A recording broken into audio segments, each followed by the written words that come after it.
మన ఏ engineering series లోది డే 2 ఏఐ గురించి తెలుసుకునేటప్పుడు మనం కామన్ గా అయిన వర్డ్స్ వచ్చి deep learning, machine learning, AI ఇవన్నీ అంటే సిమిలర్ అనుకుంటాం, కానీ ఇవి చాలా డిఫరెంట్. ఫర్ ఎగ్జాంపుల్, ఇప్పుడు మనకి సమ్మర్ సీజన్ కాబట్టి మ్యాంగోస్ అనేవి ఎక్కువ వస్తాయి. దీన్ని ఎగ్జాంపుల్ గా తీసుకొని సింపుల్ గా ఎక్స్ప్లెయిన్ చేస్తా చూడండి. ఇప్పుడు మనకి మ్యాంగోస్ ఉన్నాయి. మ్యాంగోస్ ఏ చెట్టుకి ఎక్కువ వస్తాయి అని చెప్పేసి మనం కనుక్కోవాలనుకో, మనము ఒక ప్రాంప్ట్ అనేది ఏఐకి ఇస్తాం. ఏఐ అనేది ఏం చేస్తుంది అంటే దానికి కావాల్సిన మిషన్ లెర్నింగ్ మోడల్స్ అన్ని తీసుకొని దాని ప్రకారం ప్రిడిక్ట్ చేసి మనకు ఆన్సర్ ఇస్తుంది. అది ఏఐ అంటే జస్ట్ బ్రెయిన్ లాగా యాక్ట్ చేస్తుంది. మనం ఒక క్వశ్చన్ అడుగుతాం, అది ఆన్సర్ ఇస్తుంది. ఇప్పుడు ఎంఎల్ అనుకోండి, ఎంఎల్ ఏం చేస్తాం అంటే మనం ప్రీవియస్ డేటా మొత్తం అన్నిటిని ఇచ్చి ఒక న్యూ ప్రిడిక్షన్ మోడల్ అనేది డిజైన్ చేస్తాం. అవి ఎంఎల్ అంటారు. అంటే ఒక మోడల్ ని డిజైన్ చేస్తాం.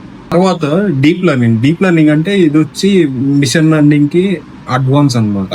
అడ్వాన్స్ అంటే ఎట్లా అంటే డీప్ లెర్నింగ్ లో మనం ఇప్పుడు మిషన్ లెర్నింగ్ అనుకో కొంచెం డేటాని హ్యాండిల్ చేయగలుగుతుంది. అదే డీప్ లెర్నింగ్ అనుకో హ్యూజ్ డేటాని హ్యాండిల్ చేయగలుగుతుంది. ఇది ఎలా వర్క్ అవుతుంది అంటే మనకి బ్రెయిన్ లో బ్రెయిన్ సెల్స్ ఉంటాయి. బ్రెయిన్ సెల్స్ కి ఒక సెల్ కి న్యూరాన్స్ కనెక్ట్ అయ్యి ఉంటాయి.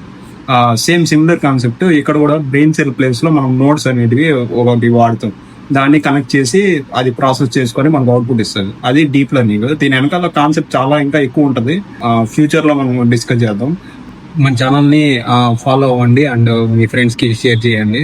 ఇప్పుడు ప్రస్తుతానికి ఒక 10 వీడియోస్ దాకా నీకు ఫస్ట్ నేను థియరీ ఎక్స్ప్లెయిన్ చేస్తాను, తర్వాతే మనము టెక్నికల్ కాన్సెప్ట్ లోకి వెళ్దాం. ఎందుకంటే మీకు ఈ వర్డ్స్ అనేటివి మీనింగ్ తెలియాలి. దట్స్ వై నేను ఈ టెక్నికల్ స్టఫ్ కాకుండా ఫస్ట్ బేసిక్ కాన్సెప్ట్ నీకు చెప్తున్నాను.